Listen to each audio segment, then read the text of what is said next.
প্রিয় দেশবাসী, সম্পূর্ণ ভিডিওটা একটু দেখবেন প্লিজ। কারা বাংলাদেশের শত্রু, কারা বাংলাদেশের জনগণের শত্রু। গতকালকে দেখলাম মাননীয় প্রধানমন্ত্রী জনাব তারেক রহমান সাহেব একটি প্রতিবাদ করছেন। এনসিপি বাংলাদেশে বিদ্যুৎ নাই, সামনে হারিকেন জড়াইয়া পিছন দিক দিয়া মানে তারা ফ্যানের বাতাস খাচ্ছে, বিদ্যুৎ ব্যবহার করতেছে, আবার বলছে বিদ্যুৎ নাই। এই যে একটা মব সৃষ্টি করতেছে, জনগণের জন্য মিথ্যা একটা প্রচার করতেছে, তারেক রহমান সাহেবকে তো প্রতিবাদ করেছে সারা বাংলাদেশের মানুষ, তারেক রহমানকে ধন্যবাদ জানিয়েছে। আমরাও বলি মব সৃষ্টি করার কাজই হচ্ছে এনসিপির। আজকে বাংলাদেশটা কোথায় যাচ্ছে, তাদের এই স্বার্থগুলো তারা তুলতে পারছে না। আজকে যদি একটা অমানুষ সরকার একটা আসতো, একটা বেয়াদব সরকার আসতো, একটা দুর্নীতিবাজ সরকার আসতো, একটা কিলার সরকার আসতো, খুনি সরকার আসতো, তাহলে ওই মানুষগুলো আসলে শান্তশিষ্ট থাকতো। তারেক রহমান একটা ভদ্রভাবে রাষ্ট্র চালাচ্ছে, তার মন্ত্রণালয়ে তার 30% বিদ্যুৎ ব্যবহার করছে, আর 70% বিদ্যুৎ অফ করে দেশের মানুষের জন্য কাজ করার চেষ্টা করছে। ওনারা বিদ্যুৎ ব্যবহার করছে না, কারণ বিদ্যুতের সংকট অনেক আগে থেকে বাংলাদেশে হয়ে আসছে। ওনারা যতটুকু পারতেছে কাজ করতেছে। যদি আজকে রূপপুর পারমাণবিক বিদ্যুৎ কেন্দ্র সম্পূর্ণ উদ্বোধন হয়ে যায়, বাংলাদেশে আরও 30 থেকে 40% মানুষ বিদ্যুৎ থেকে আরও তারা ব্যবহার করার উপযোগী হয়ে যাবে। তখন আমাদের আমাদের বিদ্যুতের সংকট কেটে যাবে। কিন্তু তারেক রহমান নতুন সরকার গঠন করেছে, 6 মাস হয়েছে। ইউনূস সরকার এই বাংলাদেশটাকে একদম শূন্য হাতে রেখে গেছে তারেক রহমানের কাছে। তার পূর্বে শেখ হাসিনা দেশটাকে অর্থনৈতিকভাবে ধ্বংস করে গেছে। এই যে বাংলাদেশে এত উন্নয়ন শেখ হাসিনা করছে, সমস্ত বিদেশ থেকে ঋণ করে দেশটাকে ধ্বংস করে থয়ে গেছে। নিজের দেশের উন্নয়ন দেখায় নাই, সমস্ত বিদেশের টাকা দিয়ে ঋণ করে দেশের উন্নয়ন দেখায় বিশ্বের মধ্যে উনি নামি দামি নিজেকে পরিচিত করতেছে। আমি দেশ উন্নয়ন করেছি, অথচ সুদি করে টাকা এনে ঋণ করে উন্নয়ন করা, এটাকে উন্নয়ন বলে না। তো ডক্টর ইউনূস আসার পরে উনি বাংলাদেশের জন্য কিছুই করে নাই, শুধুমাত্র একটা জনগণের জন্য একটা গ্রহণযোগ্যতা ছিল। তাকে দেখে ভারত ভয় পাইতো, ভারতের সাথে উনি চোখ রাঙায় কথা বলতে পারতো, এইটাই। কিন্তু উনি এসে ওনার স্বার্থগুলো দেখেছে, বাস টাকা ট্রান্সফার করেছে, জামাত শিবির এনসিপির পেট ভরিয়ে গেছে। যে জামাত শিবিরে আজকে এই টাকা দিয়ে বাংলাদেশটাকে মব সৃষ্টি করেছে।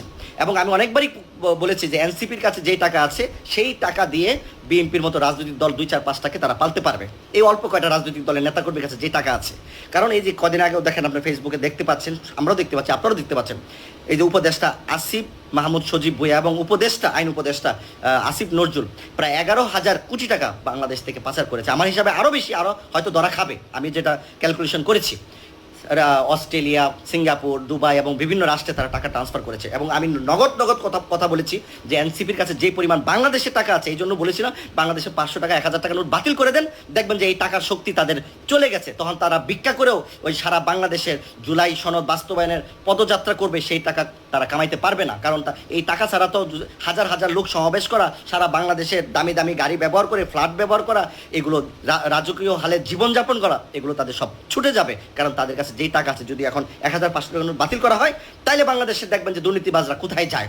তো তারেক রহমানকে মব সৃষ্টি করে কয়দিন আগে দেখলাম তেলের সংকট, আন্তর্জাতিক সংকট পড়েছে, এটা তারেক রহমানের দোষ। গ্যাসের সংকট পড়েছে, এটাও তারেক রহমানের দোষ। বিদ্যুতের সংকট পড়েছে, এটাও তারেক রহমানের দোষ। আবার কালকে পরশুদিন দেখলাম এক জামাতের নেতার গোডাউনে 80,000 মানে গ্যাসের বোতল পাওয়া গেছে। এরকম যে আরও কত জায়গায় ছোটোখাটো আছে, তাহলে বাংলাদেশের সংকট হবে না কেন? যেভাবে হোক বাংলাদেশে সরকারকে বদনাম করতে হবে। গ্যাস তারেক রহমান খাচ্ছে, পেট্রোল তারেক রহমান খেয়ে ফেলতেছে, বিদ্যুৎ তারেক রহমান খেয়ে ফেলতেছে। একটা জিনিস মাথার মধ্যে মানে বুঝে আসে না যে তারেক রহমানের বিরুদ্ধে তারা কথা বলতেই হবে, না হলে শান্তিতে নাই। অথচ দেশের সাধারণ মানুষ কিন্তু এই তারেক রহমানের দিকে চাচ্ছে।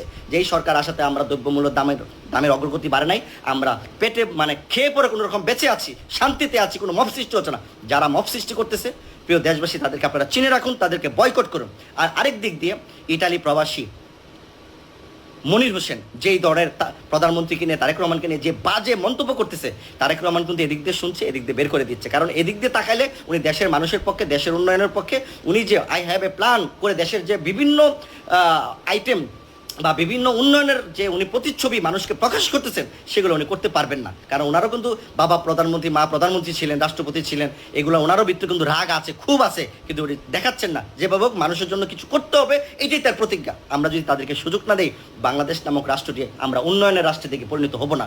যেভাবে মনির ইটালি থেকে যে ভাষাগুলো ব্যবহার করছে, সারা বাংলাদেশের মানুষ, ফেসবুক যারা চালা, সবাই কিন্তু প্রতিবাদ করেছে। এটার জন্য আমি সবাইকে ধন্যবাদ জানাই।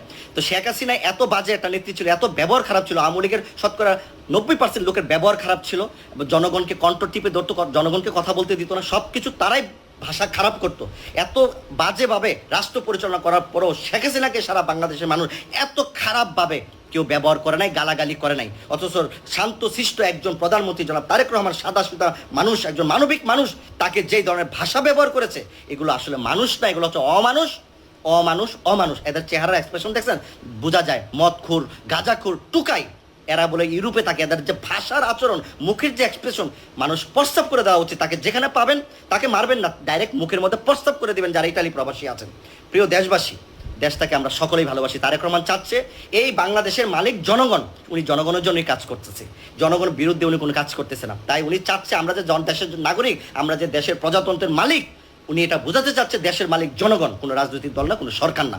আমরা এই সরকারকে সুযোগ দেওয়া উচিত আমি মনে করি। প্রিয় দেশবাসী, সবাই লাইভটা শেয়ার দেবেন। আসসালামু আলাইকুম। মাননীয় প্রধানমন্ত্রী জনাব তারেক রহমান, আপনার কাছে একটি প্রস্তাব রাখছি। সেটা হচ্ছে প্রতিটি আসনের এমপি জনসম্মুখে, টিভিতে জনসম্মুখে প্রশ্নের উত্তর দেওয়ার জন্য প্রস্তুত থাকতে হবে। এমপিদেরকে প্রতি সপ্তাহ শিডিউল মোতাবেক তারা টিভিতে আসবে, জনগণের সম্মুখ প্রশ্নের উত্তর দেবে, তাদের এলাকার উন্নয়ন কী করেছে, কী সমস্যা আছে জনগণ, এবং টেলিফোন করবে, জনগণ প্রশ্ন করবে, এমপি উত্তর দেবে। এবং মন্ত্রী প্রতি মাসে একজন করে মন্ত্রী সাক্ষাৎকার দিবে টিভিতে, জনগণ প্রশ্ন করবে, মন্ত্রী উত্তর দেবে, যার যার এলাকার উন্নয়ন নিয়ে, সমস্যা নিয়ে কথা বলবে।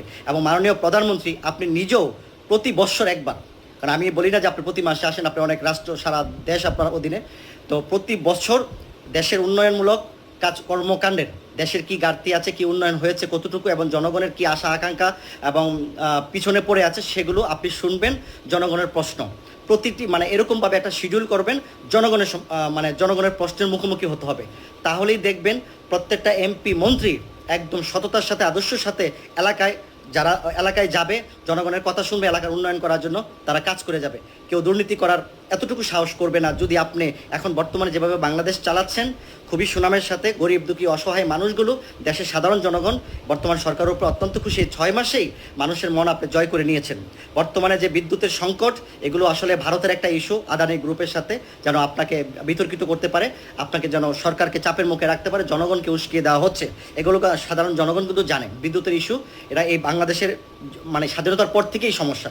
যে আপনি চাইলে বাংলাদেশের মানুষ সেই বিদ্যুতের ইস্যু প্রবলেম থেকে আমরা কেটে উঠতে পারবো, সেই প্রচেষ্টা আপনি করবেন, এটা আমরা আশাবাদী। তো যাক, পিছনে নিন্দনীয়রা অনেকেই মন্তব্য করবে, আমরা আপনার পাশে আছি, আপনি সততার সাথে কাজ করে যান। এবং আমি আবারও অনুরোধ করলাম, প্রতি সপ্তাহে এমপি, প্রতি মাসে মন্ত্রী এবং প্রতি বছরে প্রধানমন্ত্রী জনগণের সম্মুখে প্রশ্নের উত্তর দিবে টিভিতে, এবং সবাই কল করবে, মোবাইলে টেলিফোন করবে, এবং তাদের কথার উত্তর ওনারা সরকারি দলের লোকেরা উত্তর দিবে, যাদের এলাকার উন্নয়নমুখী হয়। তো প্রিয় দেশবাসী, সবাই লাইভটা শেয়ার দিবেন। আর আমার কথায়